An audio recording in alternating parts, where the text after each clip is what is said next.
સોરઠિયા ગૌસેવામાં માનદ સંચાલક તરીકેની ફરજ બજાવું છું। છેલ્લા 35 વર્ષથી આ ગ્રામ સંસદ ભરાઈ છે અને આ ગ્રામ સંસદમાં ગાયો માટેનો ધણશેર ચાર્જ જે ઉઘરાવવામાં આવે છે એ ગ્રામ લોકો વર્ષ દરમિયાન ભરપાઈ કરી દે છે।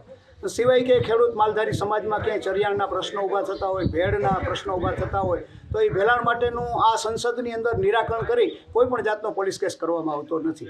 આજની દિવસે જોઈએ તો લીમુડા ગામમાં 60 થી 65 ગાયો છે।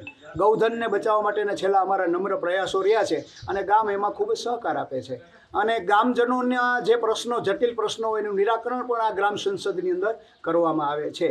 પાણીનો પ્રશ્ન હોય, લાઇટનો પ્રશ્ન હોય, ગટરનો હોય, આવા જટિલ પ્રશ્નોના નિરાકરણ અહીં કરવામાં આવે છે અને અહીં જે નિર્ણય લેવામાં આવે છે, અહીંની જે ગ્રામ સંસદમાં જે નિર્ણય લેવામાં આવે છે, નિર્ણય ગ્રામજનો જે અહીં સુઝાવ કરે, પ્રસ્તાવ કરે છે એના કાયદાનું સ્વરૂપ આપી અને એનું ચુસ્ત અમલ આ ગ્રામજનો દ્વારા અને સંચાલકો દ્વારા કરવામાં આવે છે અને આ માટે ગ્રામજનોનો ખૂબ ખૂબ આભાર વ્યક્ત કરું છું।